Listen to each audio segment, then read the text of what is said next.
En ese instante el Espíritu del Señor vino con poder sobre él y despedazó las quijadas del león a mano limpia, tan fácilmente como si hubiera sido un cabrito. Conozcamos más a Sansón en Jueces capítulo 14. Bienvenido, qué gusto saludarte. Si te estás uniendo al plan, solamente es un complemento este audio. Lo importante es que tú abras la Biblia, que tú ores, que busques a Dios. ¿Sale? Vamos al capítulo de hoy. El capítulo de hoy es muy interesante y nos muestra desde el inicio que uno de los grandes defectos y los grandes errores que cometió Sansón fue con las mujeres, con la elección de la compañera de vida, en este caso para Sansón. El versículo 1 dice que fue a Timna y donde se vio atraído por una mujer filistea. Timna pues era una de las ciudades cercanas al territorio de Israel. La palabra que se usa aquí para mujer nos deja ver o que ya era viuda o que era divorciada, o se refiere de una forma despectiva. Básicamente lo que nos está diciendo el versículo es que no era la mujer, la compañera que él necesitaba. Y mis amigos, la historia de Sansón nos va a dejar claro esto.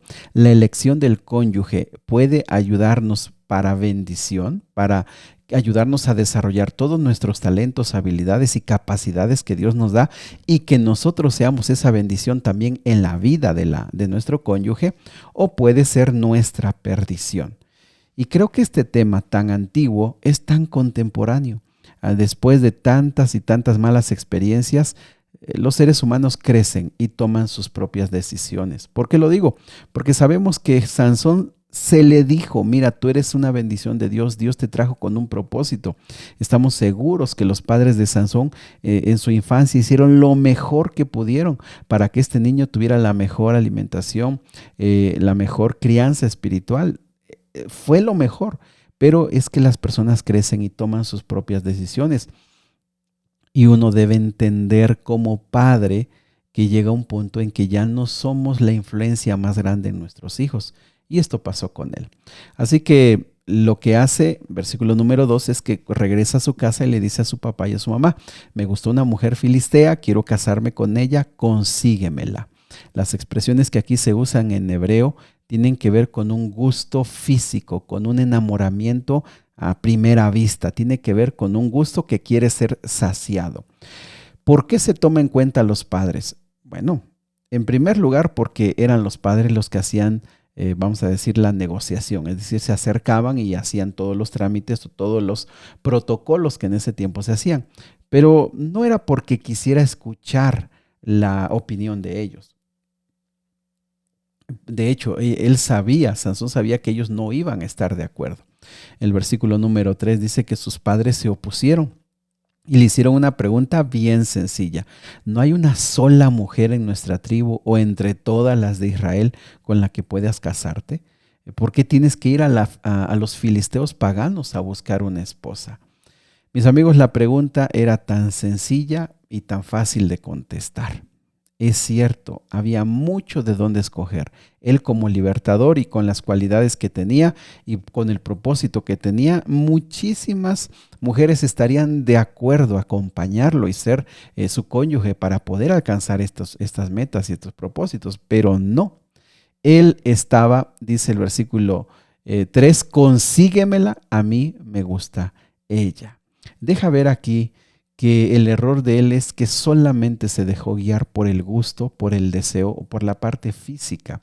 Y amigos, creo que eso es importante para aprender a aconsejar a otros, o si están alguien en el momento de esta elección, saber que para elegir a una pareja va más allá de lo físico, va más allá del enamoramiento momentáneo.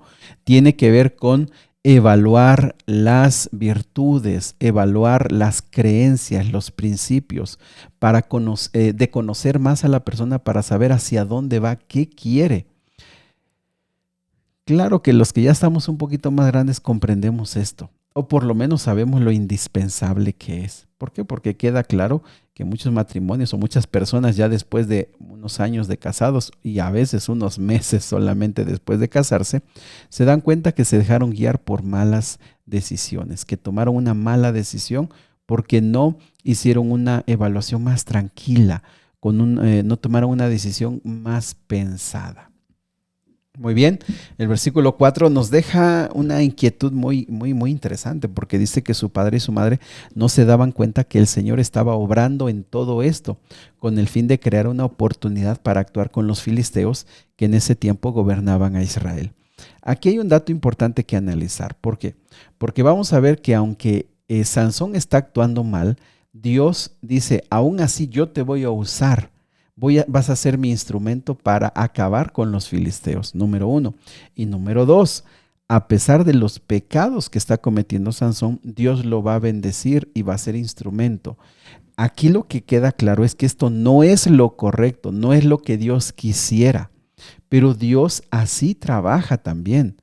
Por eso es que no te debes de sorprender que hay personas que tienen dones, que tienen habilidades y que uno dice, pero si es una persona que no busca a Dios, está desobedeciendo a Dios, está cometiendo pecados. ¿Por qué Dios? Bueno, aquí lo vemos.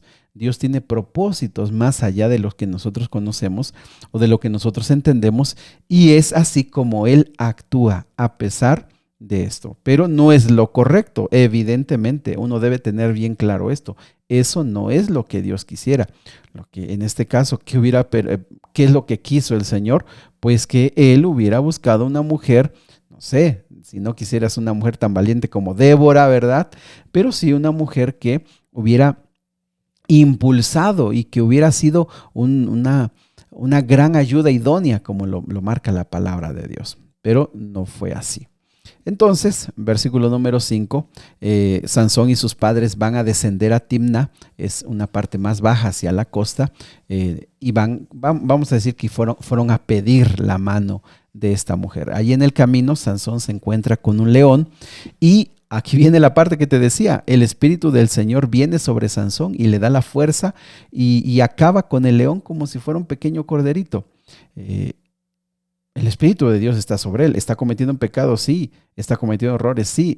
Y un dato aquí importante es que él estaba en un viñedo. Y recordemos que él no podía acercarse, no podía comer los frutos de las uvas. Estaba violando el pacto que sus padres habían hecho, que él sabía que no debía hacer. Y aún así Dios lo usa. Por favor, creo que es un tema importante que entender. Si nosotros estamos en algún pecado o hay pecado en nuestra familia, en nuestro hogar, no lo sé. A veces creemos que porque Dios nos bendice, estamos bien o que de alguna manera está bien lo que estamos haciendo. Pero el mensaje aquí de Sansón deja claro, aún las personas que están en pecado, aún las personas que están cometiendo pecado pueden ser usadas por Dios. No es lo que Dios quiere, pero Dios lo hace con un propósito más importante. Así que hay que tomar en cuenta esto. Sansón regresa, sigue caminando con sus padres, no les cuenta, pero tiempo después, cuando ya fue la boda, recuerda que eso podía durar entre la pedida, vamos a decirle así, la pedida de mano, como aquí se acostumbra, no sé, por lo menos en México, de pedir la mano de la novia hasta el casamiento, podría durar 1 año. Entonces ahora, tiempo después, van ya a la boda, se aparta y va a ver el animal, y este animal, por supuesto, alguna bestia del campo, las aves se comieron la carne y solamente quedaron los huesos, y allí quedó un enjambre, y el enjambre ya había hecho miel. Él toma de esa miel y se la lleva y le da a sus padres, pero no les dice, ¿verdad?, de dónde la tomó. ¿Está violando el pacto del nazareo? Sí, tocando un animal muerto, andando por los viñedos. Bueno, está mal, pero sigue siendo bendecido por Dios. Se hace una fiesta, recordemos, las fiestas duraban bastantes días, en este caso por lo menos 1 semana, y una de las cosas que se hacían allí es que se hacían acertijos o adivinanzas que le daban cierta emoción a la boda. La boda, la palabra que se usa aquí para fiesta, es básicamente lugar para tomar, que era lo más atractivo de esa fiesta, tomar. Y entonces allí, en esa fiesta donde hay exceso de alcohol y de alimento, allí se hace un acertijo, se hace una adivinanza. Y él les pregunta, ¿qué cosa es más dulce que la miel? Y qué cosa, esa es la respuesta. La pregunta fue, del devorador salió comida y del fuerte salió dulzura. Este acertijo va a tener como resultado que si él pierde, él le dará a sus 30 acompañantes una muda de ropa y si ellos pierden, cada uno de ellos le dará una muda de ropa a él. Como era de esperarse, estos no sabían. Esos acompañantes, por cierto, se supone que era como una estrategia de los filisteos. Número uno, para poder dominarlo en caso de que él en la fiesta y con el alcohol él se saliera de sí, lo pudieran dominar estos 30. Acompañarlo también para estar vigilándolo o viendo cuál podría ser su debilidad. Y en último de los casos, acompañarlo en su fiesta, en su boda. ¿Por qué? Porque israelitas evidentemente no iban a estar con él.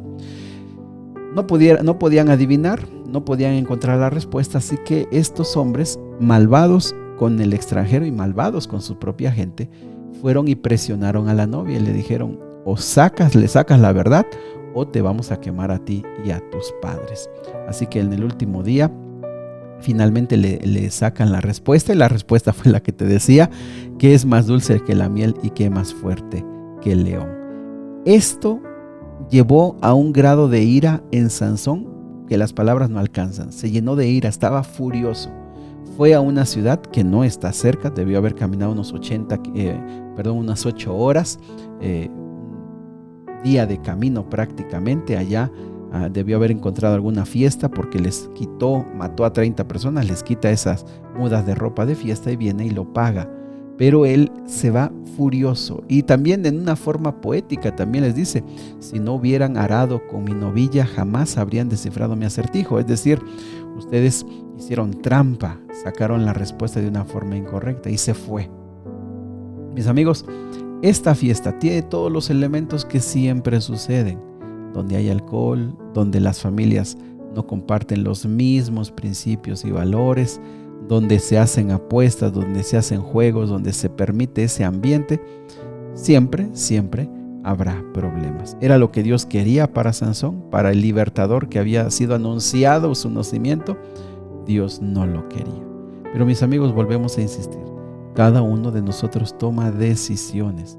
Cada uno de nosotros tiene la capacidad de decir: aunque sé que Dios tiene un plan elevado para mi vida, yo puedo decidir otra cosa, porque cada uno puede tomar el rumbo que quiera o que desee. ¿Has tomado alguna decisión equivocada en la vida? ¿Has tomado alguna decisión de la cual ahora te arrepientes? Creo que la historia de Sansón nos ayuda a comprender que esas malas decisiones son más fáciles de tomar de lo que uno se imagina. Querido Padre, estamos hablando de los cónyuges, hablando de la elección de pareja. Estamos hablando, Señor, de unirnos con personas que no comparten nuestra fe, que no comparten nuestras creencias. Y como estamos viendo, Señor, todo esto siempre ha traído tristeza, dolor, sufrimiento, y regularmente no ha traído paz. Señor, que los que están en edad para hacerlo puedan aprender, y los que ya hemos tomado una decisión podamos buscar en ti la sabiduría para poder estar unidos, para poder ser usados por ti, Señor, para unir nuestro matrimonio y nuestras familias. Bendícenos, te lo pedimos en Jesús. Amén. Que Dios te bendiga. Sigue orando, el Señor quiere escucharte.